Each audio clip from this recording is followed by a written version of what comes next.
So, hello everyone. Thank you for coming. This evening we're going to be talking to and listening to Duncan Clark, the author of this book. As you know, it's called Alibaba, the house that Jack Ma built, a title that is kind of a play with a non-traditional poem or song for children, a book that was selected by The Economist as Book of the Year 2016, was also shortlisted by the Financial Times as the Business Book of the Year. It's a story of what is now and has been for some time one of the biggest companies of not only China, but the whole world, Alibaba. Alibaba's IPO was the biggest in history. The company owns the biggest virtual shopping mall in the world, Taobao. This book is also at the same time a biography of its founder and owner, Ma Yu, known to the world as Jack Ma. Before we go on, maybe a word about the author, of course. The author, Duncan Clark, is British, has lived and worked in China for almost 25 years now. He's an entrepreneur, investor, and advisor, a recognized expert on the internet and entrepreneurship in China. He himself worked with Jack Ma some time ago, in the late 90s. We'll go into that. He's a senior China policy advisor to institutional investors, corporations, and governments, and has served as chairman of the British Chamber of Commerce in China.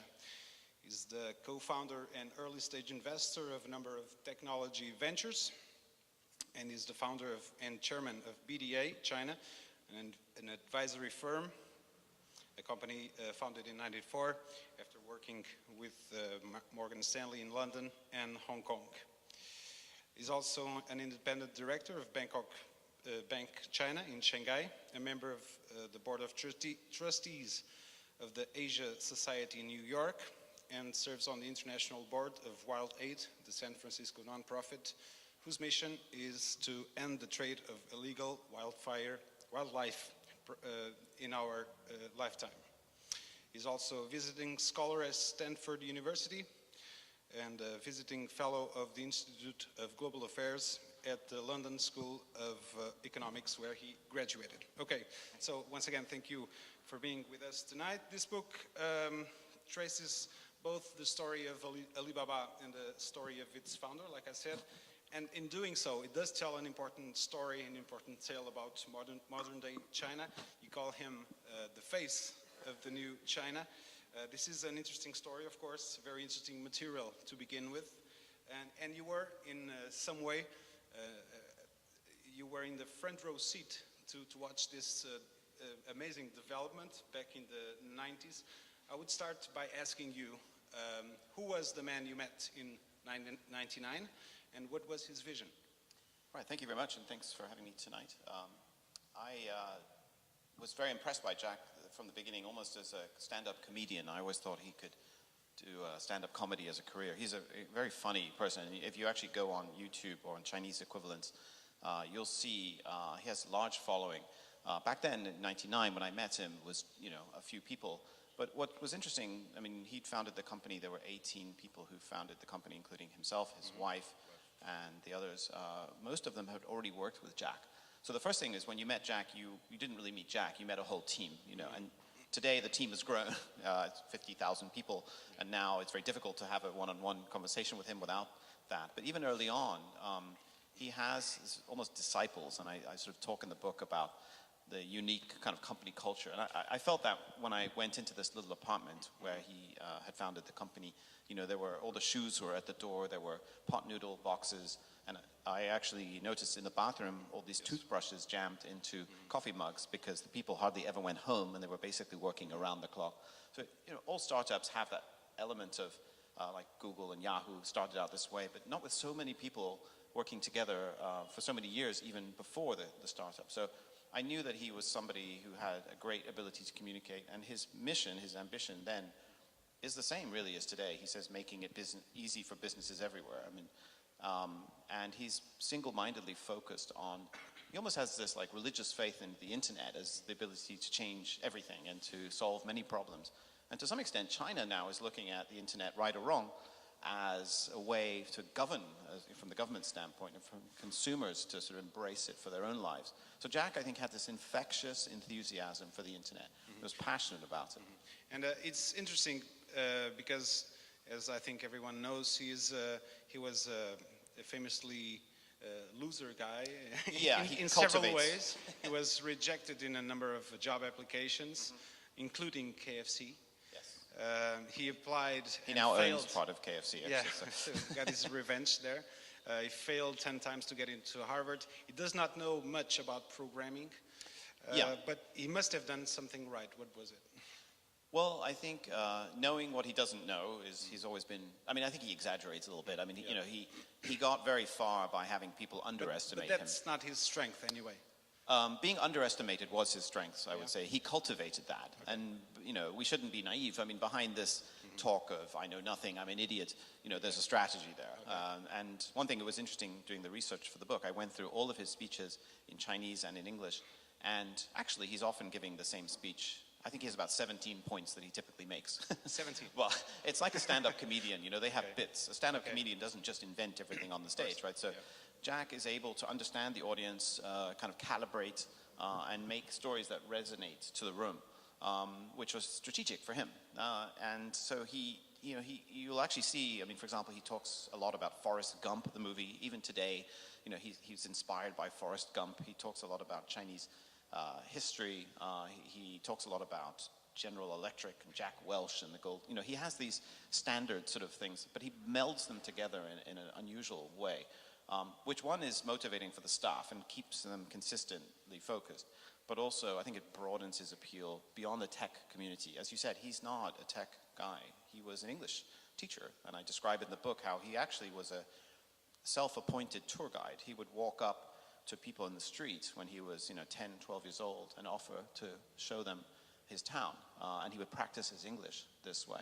I think it's also interesting to talk about the way he met the internet and what that new thing provoked on him. Can you talk to us a little bit about that? Yeah, he traveled. I mean, Jack Ma was actually one of the earliest Chinese entrepreneurs to embrace the internet. He wasn't the most successful at the beginning, actually. It's an interesting story of failure. We all know that success is corollary is failure, and failure is very important to success. Because Jack had actually launched one business which had failed, a second business which was an internet business called China Pages, and that ultimately failed. But he was very early. He was almost too early, and he happened to be in the U.S. as a result of his translation and interpretation skills. So, shout out for the interpreters here. That he actually ended up accidentally discovering the internet in Seattle after his trip had all gone wrong, another failure. And he, famously typed into the internet, China beer, and nothing came up. And so he realized that China was not present on the internet. This is back in '95. So he knew something was to be done. So he wanted to create a page for China in the internet. Exactly. He wanted to create, almost at that time, China Pages. It was like a yellow pages. It was very early. But, I describe in the book he had very difficult time convincing companies in China to spend money to advertise on the internet because he couldn't actually show them. I mean, the internet didn't come to Hangzhou. This is mid-90s. Yeah, 95. He went back 96. And he was trying to take money, from, for example, a hotel and say, I'll put you on the internet. And they said, what does it look like? And he couldn't actually do it because you couldn't even get on the internet. So this is a sign of how his charisma, who else could actually sell something that you can't even see? So Jack is a very good salesman. And ultimately, Alibaba retains this characteristic. It's a sales company. It's very much driven by marketing. Tencent, its big rival just across the road here in Shenzhen, is much more of a tech company. But Alibaba is also a tech company, but it's been through acquiring and bringing in people with talent. It's not like the founder of Tencent, Pony Ma, who is himself, a tech guy. So that's important to understand. That's why we talk a lot about Alibaba. It's a sales company. People like talking about sales.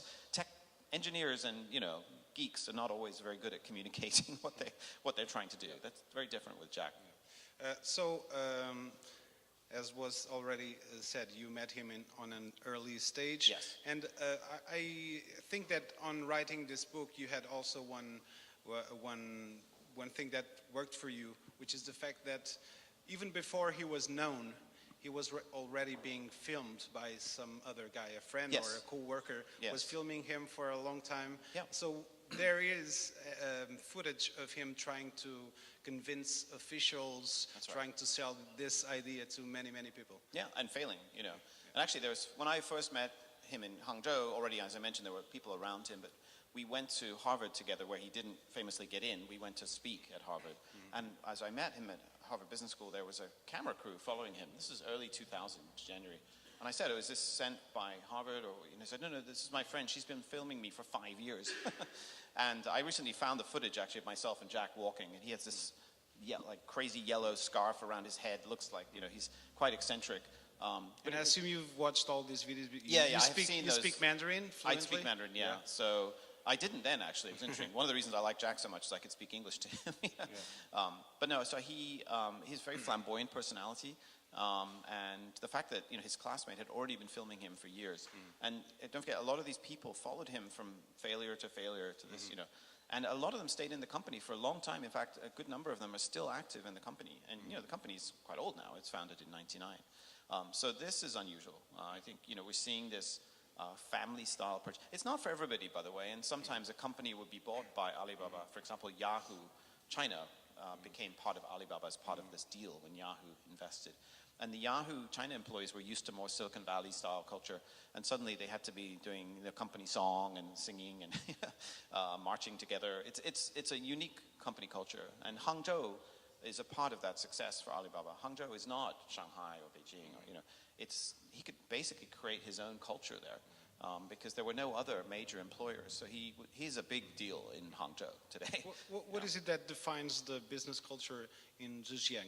You also so I have talked about this? basically a whole chapter about Zhejiang. I mean, people living here know about Zhejiang, but you know, a lot of people in Europe and the US didn't know, or still don't know, about Wenzhou and Yiwu. I mean, pretty much everything in their home has probably been sold and traded in Yiwu, for example, or even manufactured there. So it's this trading culture that is so raw.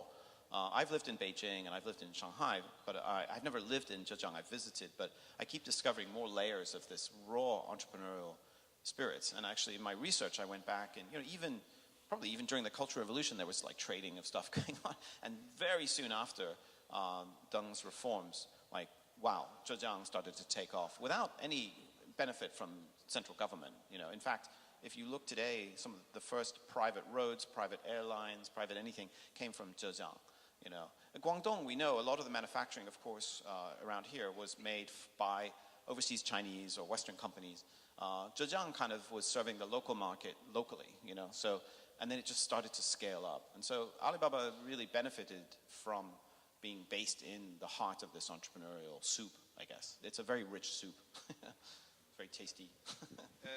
You opened the book writing about the Iron Triangle. Yeah. What is it, and how does it contribute to the major success of this company? I wanted to give the first chapters so people understand straight away what is Alibaba and why are we talking about this company. Because it is impactful. And the Iron Triangle is Jack Ma's own description of three things that came together, that he brought together, which is e-commerce, payments, and logistics, delivery. If you are not confident about paying for something online, you know, you will hesitate to buy anything. If you're not confident that the delivery will not happen, you will also not do the transaction. And actually, Alibaba was not the first consumer e-commerce company. Others had come and failed, actually. There was one called 8848, and there were others. And even eBay, you know, had been trying to develop the market and failing in many ways. And Jack really recognized he had to get those three things together. Alipay, which we all know now, in every shop, I'm sure around here at least, will take Alipay.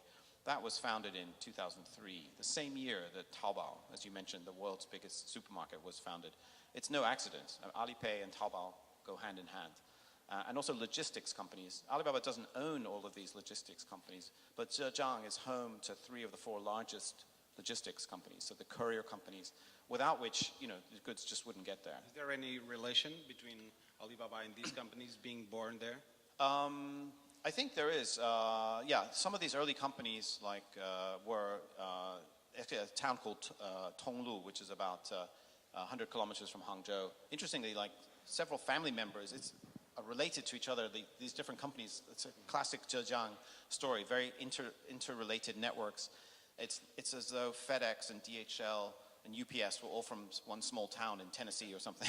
So it is related to that. It's related to the export trade. So they started initially by taking the services that the Chinese Postal Service did not do. For example, getting a document from Nanjing or Hangzhou to Shanghai overnight. They wouldn't do it.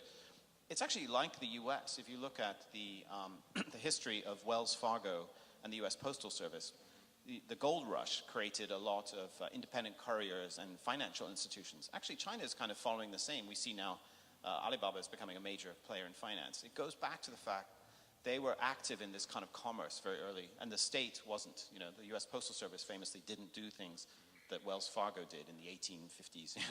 And today, the courier services, in China is so efficient now. I mean, and not just overnight now. It's now, I was at a restaurant the other day in Beijing. My friend had a headache. Before we were on the main course, the aspirin had arrived from Ulema, which is a company now owned by Alibaba. The convenience has come from this immediacy that people want in China. And the private sector has been a major player in making those courier companies run so fast. Yeah. Going back a little, there's a funny story, like an anecdote. So you met him early on. Yes. We've talked about several times, and you were offered shares Yes. to the company, Yes. which you politely declined. I declined to back then, buy the shares. Yes, this is a which tragic cost story. you some money, we would say. Today, well, in the book I describe, I think it cost me $40 million. And unfortunately, the value of Alibaba keeps going up. So I think the mistake is now a $100 million mistake because I was offered the shares at 30 You have nightmares cents. about that? I've had counseling around the world. And, luckily, the company was very gracious in allowing me to participate later in some things. I stayed independent, but this became my access to the company was being independent. Okay. But, well, the reason why my shares, I had to exercise these warrants by 2003. And Alibaba before Taobao was, it was Jack, basically. He was very entertaining. The business-to-business e-commerce Alibaba is still there, Alibaba.com. That's the original business. Yeah. It's a tough business. Business-to-business is hard. It's, the consumer e-commerce story, that's exciting. But he only started that in 2003, just after my warrants had expired. Also, I'm half Scottish, so I'm very cheap. So they wanted me to pay $50,000 to buy these shares. And I thought, I don't know, this company, Anyway, I learned my mistake. So I'm looking for the next Jack or Jane Ma. Maybe she's in the room, so. We talked about earlier on the not being easy to convince either business people or the government of his ideas. There's a very famous picture with Jack Ma and Xi Jinping. Back then, he was the party secretary in Zhejiang. He was at that time party secretary of Shanghai, but Shanghai. That's when he visited Alibaba, just after he stepped down from Zhejiang government. Yeah. I think it would be interesting to understand how he related to the government. Yep. You cannot have major success in China without the support or at least the blessing of the government. How did he work the government to grow this big? Yeah. Well, it's interesting. The video you described when Jack was pitching and failing, like Jack had actually worked in Beijing before founding Alibaba. So after his two companies had failed, he actually almost reluctantly moved to Beijing and was helping the Ministry of Commerce to develop a website. He hated it, actually. He actually was wondering how could he quit without creating a problem. He actually pretended that he had appendicitis. And actually, weirdly, 2 months later, he did actually have appendicitis. He had to have his appendix out. So it was like divine intervention. Prophecy. Yeah. So, because it was, it's tricky. He knew he needed to stay in their good books, but he hated working within the bureaucracy. But it was an important lesson for him. He learned how they think, I think it's naive today to say that Jack is somewhat, rebel against the government, but it is also unfair to say that Alibaba depended on the government in the early days. It actually was almost the opposite. It was kind of doing what the government couldn't do. And he had rivals, for example, in Jiangsu province, they tried to create a state-owned equivalent to Alibaba. It failed, And other American companies came and tried to use their guanxi with the central government, So Jack hated that idea of relying on government connections and so on. Now, as Alibaba today is a huge company in finance, in entertainment, in you name it. So, of course, in these areas, there's a lot of regulatory interface. So, increasingly, and last week, we had the National People's Congress in Beijing, right? Interestingly, Jack Ma was not there as a delegate. I mean, unlike Pony Ma from Tencent and Robin Li from Baidu, Jack almost seems to be a case apart. He tries not to be seen to be, in the government's pocket. Did he attend the previous sessions? He's not actually a delegate, so it's interesting, and he sometimes stays on the side. But my last chapter is called Icon or Icarus because, you know, look, today Xi Jinping is the face of China, but I've been describing him as the face of China. Look, the question is, to what extent can the private sector and the state coexist? And I think it's also important not to underestimate the Communist Party and the Chinese, you know, government's desire to manipulate, use the internet for its own ends. Because look how people's lives have changed in China through the economic reforms and increasingly also through technology. So if they were to try to do everything themselves, the government would not execute in the same way, you know, and I think... So in practical terms, what does that mean? Was he ever affiliated? We don't actually know if he's a member of the Communist Party. He's never answered that question. So somebody told me it's like, you know, that bovine disease, BSE in the UK. You only know when somebody's had BSE when you dissect them, their brain. So we'll only know, somebody told me, yeah, you'll only know if somebody's a member of the Communist Party in some cases in their obituary.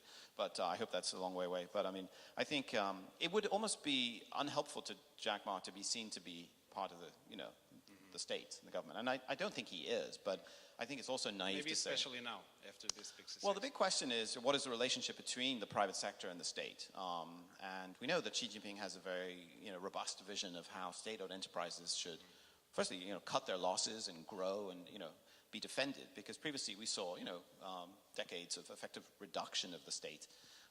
So the big question today, particularly in technology, is, you know, what's going to be happening in the areas of artificial intelligence, big data.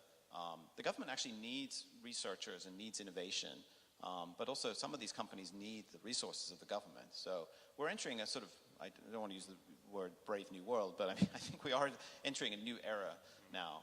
And that's not just within China, you know. We'll go into that. Yeah. It's the future for Alibaba, Sure. and Jack Ma talks about that frequently. But still on this politics issue, he did buy South China Morning Post recently. Some experts, media people, say that the newspaper has changed a little bit its nature, notably in terms of how it covers mainland issues. Do you think it can be seen as a way to make a political payoff somehow? Do you think this is a bit of a stretch to think this way? How do you feel about this? It was a puzzling move, to be honest, because it's a very small business, you know. I mean, for Alibaba, I mean, you know, it's a small publishing company compared to what, you know, Alibaba's doing on e-commerce and in entertainment. And so the question is, you know, why do they do it? And so Zhou Cai, the, you know, vice chairman of Alibaba, defended the move and said, you know, this was, we'll respect the editorial independence of the company, but at the same time, he said the West needs to understand China better. You know, so we're in that sort of area now where there's, you know, frustration, I think, also within China about their inability to get the soft power, you know, that they crave so much. And, you know, a big part of actually last week, they're reforming Chinese diplomatic service, you know, media is being reformed, but China doesn't, to some extent, get the recognition that it feels it deserves, right? So the question is, did Jack step in to help with that, with the South China Morning Post? I don't know. I mean, the South China Morning Post was not doing particularly well as it is. I mean, I don't know if you remember, you previously had to log on through a password. It was very difficult. So the first thing, ironically, we think of China as a firewall, but the first thing Alibaba did was get rid of the paywall, at least. And actually, the South China Morning Post is still blocked in the mainland, so they must be doing something right. So it was a strange move, and I don't fully understand the logic. Jeff Bezos, of course, famously, you know, invested and bought the Washington Post, but he did that on a personal basis, right? So I would have understood more if Jack Ma decided, because billionaires like to buy things, you know. There's one bad joke. I think Jack Ma has bought, I think, twice the most expensive homes in Hong Kong. Once in 2007 and once again in 2014. I think he told his aide, could you go out and buy the paper? But he bought the whole thing. Anyway, that's a bad joke. But that move has proved controversial, but I don't think anything in Hong Kong is not controversial when it comes to media right now and the relationship between the mainland and Hong Kong. So then the question is, why do it? I think it's a good question. Just to finish this little chapter here, knowing him, do you feel he's a politically driven person? Is he interested in politics beyond the interests of his own company? Well, he has to think about the future of Alibaba. It's already a very large company in terms of the e-commerce sector, so it's 70% plus of the market. But it also has a major presence in finance. Don't forget Ant Financial, which is the company that owns Alipay. And actually, Jack has a bigger stake in that than he has in Alibaba. They're planning to go public. And he has to create the headroom, if you will, for the ambition that he has. He has a very big ambition in a number of sectors. And so he has to be political to some degree to maintain and develop relationships, not just in China, but also in the US. Don't forget, he actually went to Trump Tower and met Donald Trump a few days before the inauguration, a full month before I think Xi Jinping and Trump had even spoken to each other. A very controversial move in China as well as in the West. But he's never afraid of a controversy or a challenge. I think he kind of relishes those situations. But I think he realizes, he's talked about this, a trade war, which is very likely now, immediate, imminent, between China and the US would be very damaging for both countries and for many others. So I think he's quite passionate about that. So to some extent, is he helping China in that aspect? Is he volunteering it? Is he doing it anyway? Some people said that it was very dangerous that when he went to New York to meet Trump, he hadn't even the permission of the Chinese government. So that not that we know of. We don't know. I mean, so it depends how Machiavellian you want to be. That's what they wanted us to think. But the fact is, he's a great communicator. It comes back to why he's successful. I think he's an amazing communicator, both in English as well as in Chinese.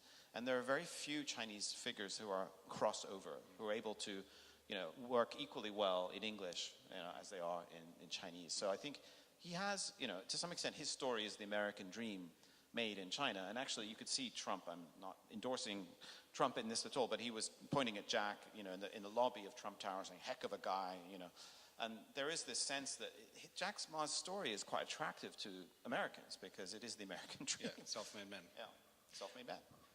So you were talking about the United States and the way he was received there. Jack Ma has already said that going global is one of his ambitions. How far do you think he will be able to get Alibaba?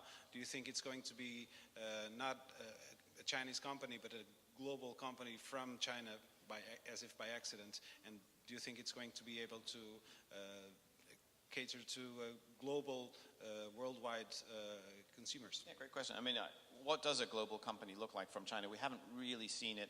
I mean, to some extent, companies like Huawei have been very active internationally for a long time, but they, and now even Alibaba, are facing some pushback. Obviously, companies like Huawei not being able to sell equipment in the United States. Alibaba was blocked in its acquisition of MoneyGram, a company based in Texas, which is linked to its Alipay, Ant Financial business, citing security concerns. So again, this goes back to this trade war issue. But the U.S., people focus a lot on the U.S. because a lot of media is there and it's a big market. But Alibaba's doing a lot in other countries too. I mean, Southeast Asia, they've acquired a company called Lazada, and Jack Ma, I think, is now like personal advisor to the Malaysian government, the Philippines government, the Indonesian government on e-commerce. So he's courted around. And he was interviewed by Obama in the Philippines. Yeah, Obama actually interviewed Jack in the Philippines. That was quite interesting. So he has soft power, which gets him in the right rooms. But also, about a year ago, I was at the Times of India Book Festival in Delhi, and I realized this was when India scrapped the 500 and the 1,000 rupee note.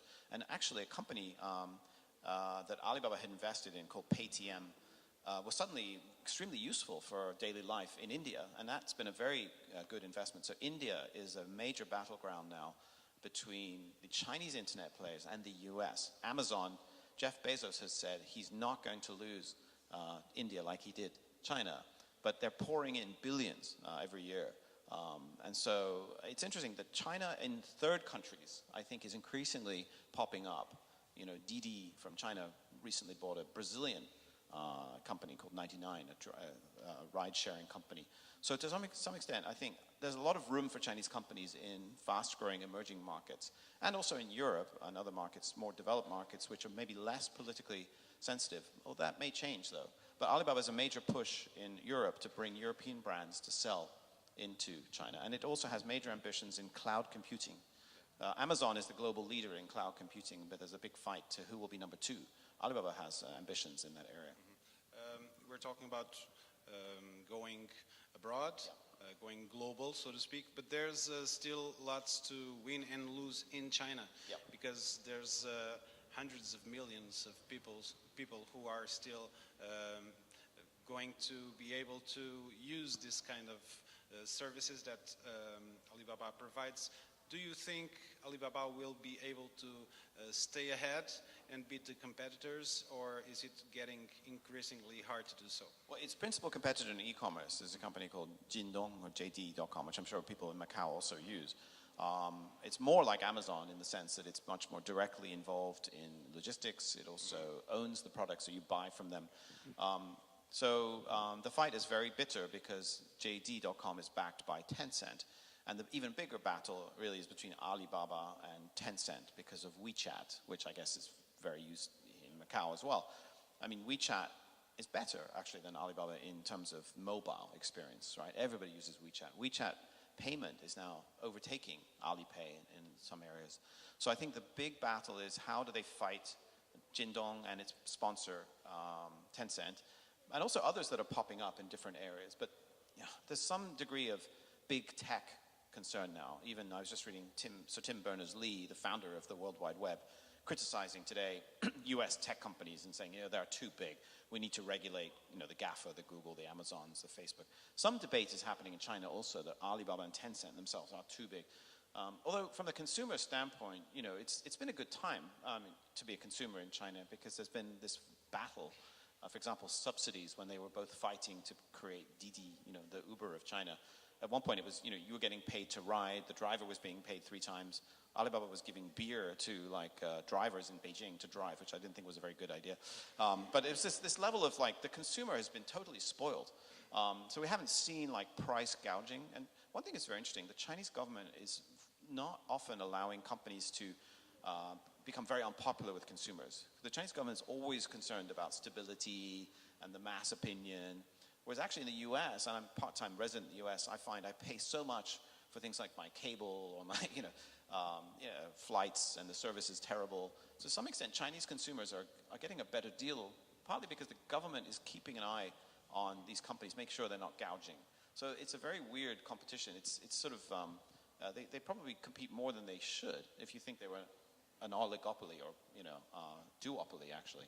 So a big question in China is who's next? Will there be other companies coming up?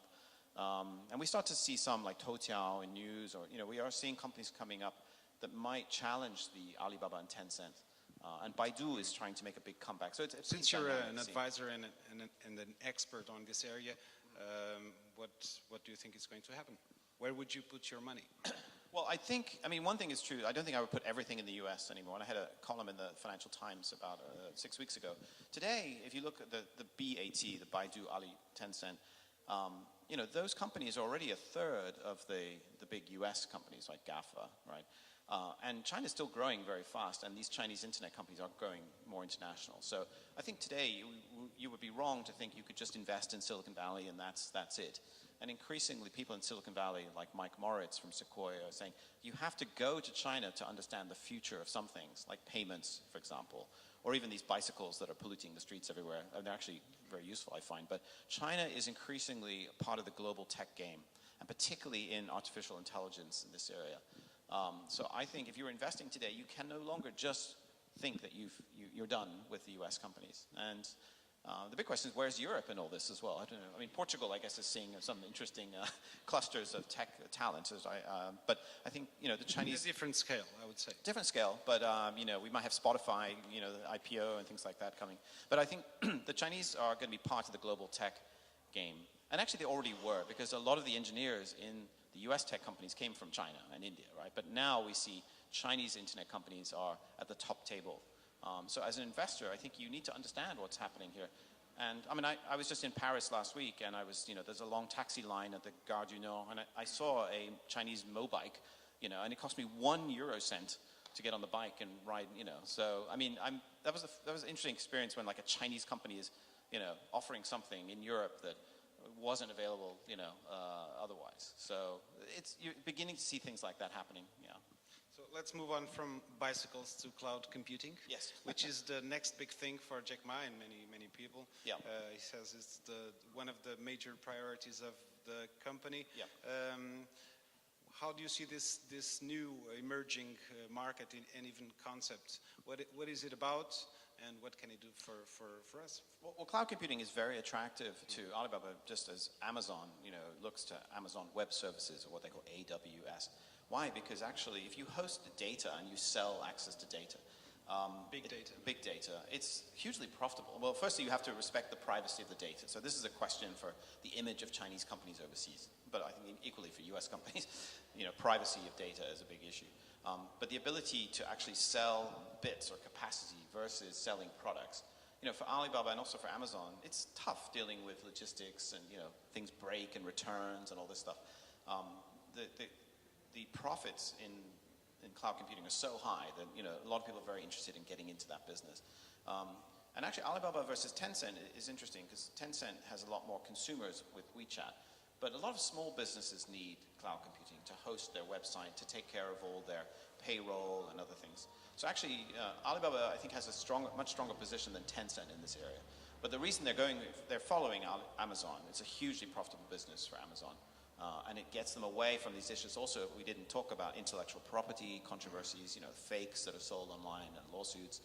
So Alibaba has created the e-commerce market in China, but Jack Ma talks about moving beyond IT to DT, the data technology world, which is touching on cloud, is on big data, and then, of course, artificial intelligence. Now, also touching on sensitive issues like privacy. Yeah. Is there any counterbalance thought in China about these emerging concepts and economic sectors? Yeah. So the technology is increasingly available, but what is the political power? How is he looking at this new phenomena? Is it officially, in terms of official policy, is there anything to counter the eventual possible dangers of this area?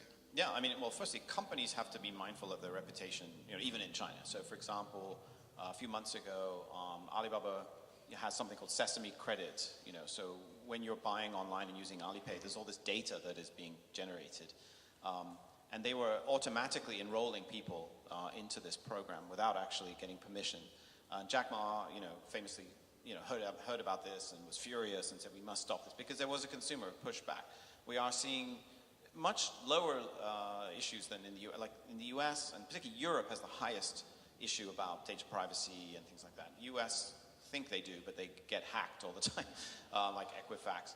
Chinese consumers generally are more positive to technology because they associate it to some extent with the changes of the last 10, 15 years, which have been amazing in terms of urban development and, But recently we started to see some pushback, both... open, but eventually there will come a time where these things become an issue. It's beginning. I actually just was speaking to somebody yesterday in China. She said 3 or 4 of her friends are off WeChat now because they're worried about, how conversations might be used and things like that. So, it's pretty hard to be off WeChat in China. And with Alipay as well, I think, of course, Alibaba you think of as more as a commercial thing than social, but actually, money and finance and how you're spending your money and, is very sensitive information, of course. And so, generally, Chinese consumers are very open to having a good deal, a discount, recognition. I think, what is the middle class? The middle class, and coming from that, always wants to be somewhat, in the club or be a little bit, better than the people next door. Well, things like Sesame Credit, they literally tell you on your phone, I have terrible Sesame Credit, I don't use Alipay enough. It tells me I should, use it more, but it's sort of a way, it actually gives you deals. For example, if you want to hop on a bicycle without paying a deposit, I can't, I have to pay a deposit, I have bad credit. For those guys, I should have bought those shares again, it comes back to it. But, keeps haunting you. But people measure themselves, and actually a lot of people like the fact that they are seen as, for example, if it rains right now, and there's 100 people in here, and there's 10 umbrellas, the 10 people with the best credit would get the umbrellas. Everybody else gets wet. Right? So this idea of... That's interesting, but extremely controversial. It is, but what I'm saying is that Chinese consumers, to some degree, are much more embracing this kind of stuff. But we are beginning to see pushback.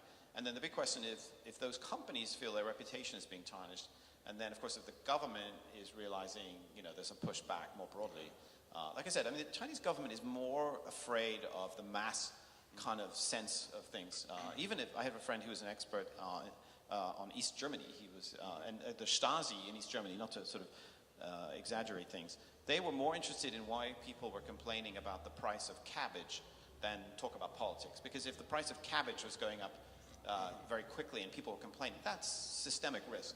So stability is the number one thing in China. And in the end, the wall came down because of there was no jeans. No jeans and stuff Dallas, like I think it was, yeah. Right. So I think this idea that tech companies are going to be helping, you know, the Chinese government is amazed at the power of tech to give them data that they never had, right? There's this old saying in China, you know, the mountains are high and the emperor is far. So you could get away with a lot of stuff locally. The anti-corruption campaign is facing that, dealing with that. But also the technology, the data that they're getting is so much superior. So for example, the banks never were lending based on credit. They never had credit on individuals. And now the tech companies have much more information than the banks. So there's a complete rebalancing going on. So you're right, it's actually a pretty interesting time right now. Interesting / scary. Okay, so I would like to open up this session to questions from the audience. Any questions? Do we need a mic? Yes. Thank you. Well, thank you very much. You're giving us a good perspective on Jack Ma, Alibaba evolution and creation. You probably have been aware of what Macau is about and its place. And China, with its integration of the Delta, the Bay Area, and the next doors, growing up a new economic zone. What is your feelings about the impact that it will have in Macau? By the way, my name is Eduardo Tavares, so I am known as E.T. also. That's the only thing I have in common with Jack Ma.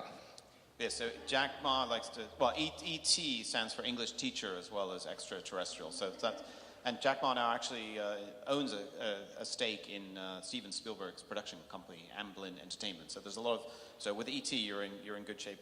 But yeah, I think interesting. I've heard more from Pony Ma at Tencent about specifically the integration of, say, Hong Kong, Shenzhen, Macau, Zhuhai, because it is weird, right? I mean, I know there's political reasons and historical reasons for the border, but logistics, payments, increasingly, like Hong Kong, for example, feels backwards, right, in terms of payments. I mean, the octopus card was a very early, innovation in Hong Kong.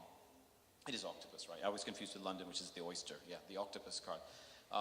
But actually now it's kind of lagging behind. So these tech entrepreneurs, like I think Pony Ma has proposed some kind of no man's land area where there will be sort of visa-free access for employees and executives and technology.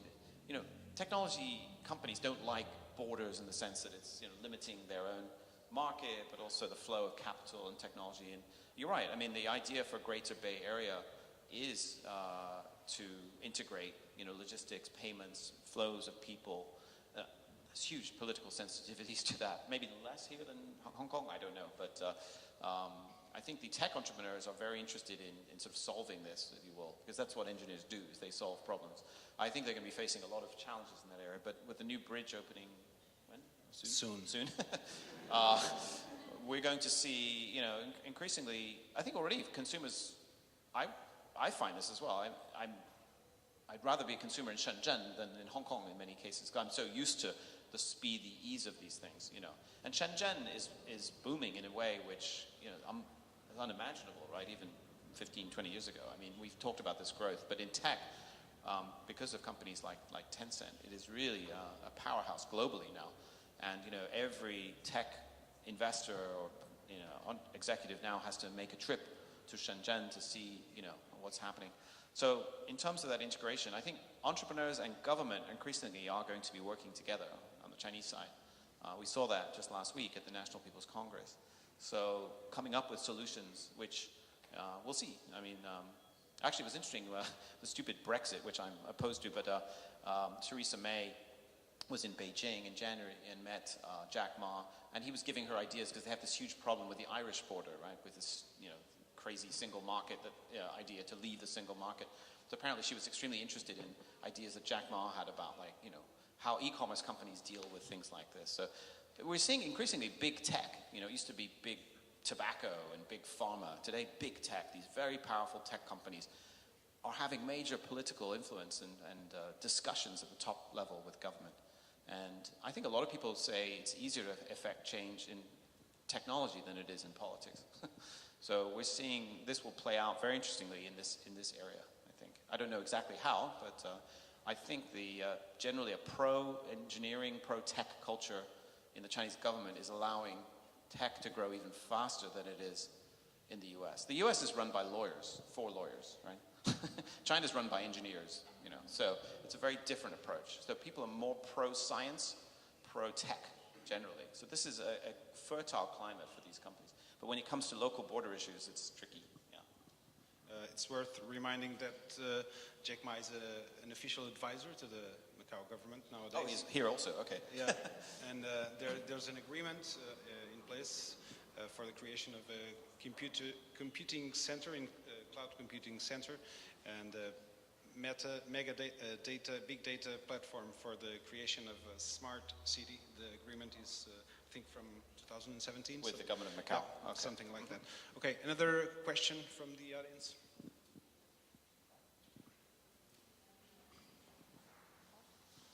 Thank you for the nice talk. Actually, I have two questions. The first one is, from your personal experience, what's the big difference between Jack Ma from, like, you met him at the first beginning and now? This is the first question. The second one is, because we all know that Jack Ma is almost the most successful businessman in China, but the first success is hard to duplicate, but for the failure, we could easily to avoid. So what's the most important, the most impressive failure for Jack Ma in your mind? He learned from his previous business. Thank you. Yeah, I mean, so Jack Ma today and Jack Ma, when I met him in '99, yeah, he dresses better now, you know. So I think he uses hair gel now. He's still got his hair. So he's definitely got a bit of, you know, Italian kind of design going on. But for the longest time, he would actually be very proud. I hosted him at Stanford University in 2012. But he could tell you, oh, this shirt is from Ms. Wang, and, you know, these shoes are, you know, all on Taobao. So he was in America, they call it eating the dog food, right? If you sell dog food, you have to eat it.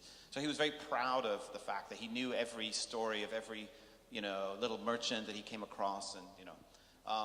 Recently, I think he's, you know, it's not the same when you have your own private jet and you have homes around the world, you know. But I will say one thing. I mean, if you knew him early on, if he sees you in the audience, he'll say, hey, he still has that charm on a personal level. And he's been very, like, loyal to people, even who left the company, or even he had to let go, you know. He has kind of a more personal involvement, I think, than many CEOs. I mean, he's an unusual CEO. He doesn't have a finance or tech background. So he has that personal charm thing. As I said, I think it's calculated to some degree. He gets what he wants, but he does still have that personal appeal. And you hear this even from, you know, the Theresa May meeting or the Macron meeting. Like, he's not pompous. You know, like, he's happy to help. You know, sometimes you have to wait with the president's walking in, and he's like, oh, fine. You know, he's not, like, high maintenance in that sense. So people, that's amazing. You know, particularly when, in some cases, Chinese government officials in the past maybe were more difficult to deal with. So to some extent, the West loves Jack because he speaks English, but also, you know, he communicates. He'll reply to your messages and things like that. So that soft power is a personal branding thing. And I think part of it is, to your second question, I mean, he was always emphasizing his failures. I mean, that was very striking in '99. Everybody else was saying, I have connections at the ministry, my father is this, my uncle is that, my mother is like, you know. Jack was the opposite. He's like, you know, I had nothing, I don't know anything, I'm an idiot. You know, so he did the opposite of face, actually. He was just trying to embarrass himself as much. And it made you want to like him, actually. But as I said, now it's kind of hard for him to say, oh, I have nothing. Like, come on, you know. But he'll still say that. He'll say, you know, I could lose the company tomorrow. He actually said last year, I think the biggest mistake I ever made was founding Alibaba. You know, it took away my life. And, you know, come on, I mean, or maybe, I mean, who knows what he feels really. But I think the idea is that staying humble, but the one thing he's been very consistent is, you know, his ambition. You know, he'll tell you what he's going to be doing 5, 10, 15 years out. Now people listen. Back then, people thought he was nuts. In Silicon Valley, you thought he'd be smoking a lot of marijuana like Steve Jobs was when the first investors walked into Apple. That's not happening in China. So Jack is, you know, has this crazy ambition still. But now it's a global ambition. He talks about becoming, I think, the 5th largest economy in the world, like the sales of Alibaba, which is like displacing, well, Brexit's killed the UK on that as well. Now it's France or something. But, you know, they're going to have a bigger economy than France, right? This is his vision. I mean, so he loves to have these insane things, which actually over time you start thinking, oh, actually, he's going to get there. But a big question for Alibaba's future is, can they keep it all together? Can they keep all of these increasingly different businesses, like entertainment business, which is not as easy for them, I think, finance, logistics, e-commerce, you know, data, and then can they keep the team together? You know, can they train the next generation? They have a big leadership, global leadership academy, which is training foreigners as well. To your point, like, what does a Chinese global multinational look like? Do you speak Chinese? Do you speak English? You know, what's the culture? So they're facing those issues, which companies like Huawei and others have faced. But Alibaba is so much more tangible than Huawei because it's something that consumers can touch and feel. So they are in the spotlight right now as to what will a Chinese company look like on a global level. Yeah. So we're running out of time, but Mr. E.T. over there does have I also a have question. a question. Oh, Helder, yes. Something that I would really like you to give us your view on, which is, of course, Jack Ma's and Alibaba's investment in the media field, Yes. especially with South China Morning Post Yeah. acquisition in Hong Kong, and how relevant is that, and how do you read that interest of Jack Ma in investing in a media corporation? We covered that earlier, so yeah. But in terms of the SCMP, or I mean, I know you talked about it earlier, but more in what it means for a city like Hong Kong to have one of the major corporations in the world and also from China as its main shareholder. And Yeah. How do you see that? well, I mean, the Post was already owned by a tycoon, right, with the Quarks, right? So it's not like it's new to have business in media in Hong Kong. I think the fact that this company is a tech company has some appeal because the SCMP is doing much better, I think, in terms of its tech offering today, its online, its mobile offerings. Interestingly, I knew the SCMP back in the late 90s, and actually it was an innovator. The South China Morning Post was a global innovator, actually, in embracing the internet. But then it kind of really fell away. So I would say from a tech standpoint and from a financial backing standpoint, you know, the SCMP is in a much better position now. Now, on the politics front, yeah, I mean, this is a big question. I mean, you hear equally, you know, people criticizing it for, you know, being too accommodating or being, you know, I think it's an impossible situation for them to prove that they're somehow independent. And I think, what is the question of independence now in Hong Kong or in Macau? I think that is a big question. So, but again, they are primarily an English language media platform. So I think I'm more interested in what's happening in the Chinese language newspapers in Hong Kong. But Westerners like to think of this as super important because they can read it. It's not as important as that, I think. But I mean, Zhou Tsai and others, they want SCMP to be a way for China to present to the world. That's also Hong Kong people thinking they're like super relevant for that. They're not so relevant like they used to be. I mean, I was just reading how many direct flights there are, for example, from mainland Chinese cities to Europe. It's like 25 cities in Europe are now directly connected to, you know, you can fly from Qingdao to Düsseldorf or I don't know. So the idea that Hong Kong is this incredible, you know, central point. I mean, people in Macau have known it all the time. Hong Kong exaggerates itself. I think increasingly the mainland is getting much more directly connected to other places. So, yeah. All right, maybe 2 more questions. One, can it be short? Okay. Actually, it's more a footnote than a question, because the background of what the evolution and the dynamics of this growth in China technology. I've been here about 50 years, so in Macau with office opens and some related with technology transfer. So I went, this is just a footnote historical. I went to Tsinghua in the 80s and I was in a room with about 100 people and another room about 25 people. And this first room had people keying in the laws of Ohio into the digital media and digital input. And the other 25 were checking what those 100 that were doing. And in another room, there would be these young students keying in and developing software. So the dynamic was there. I brought Tsinghua to Macau, and we did a study that eventually became the MUST, Macau University of Science and Technology. And I also brought from Cambridge, UK, consultants that eventually went to Peking in the 80s, 89, and helped development also the science parks in Beijing. So everything is integrated. So I am still very curious of what will be the impact of the new development economic zone that they are like Pudong in Shanghai, what they are doing next doors. Because when we did the planning in the 80s, and I went to Shenzhen, I saw a big model of a new town growing, and it became Shenzhen High Tech. Now, over there, what is going to be the impact into the Delta? That's still my question. Thank you. Thanks very much. My next book, maybe? No. All right. One last question. Anyone?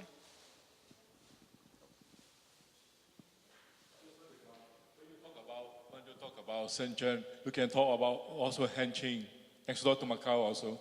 Yep. It seems you have a very bright future eventually. Shenzhen and Hengqin now, yes. Yes.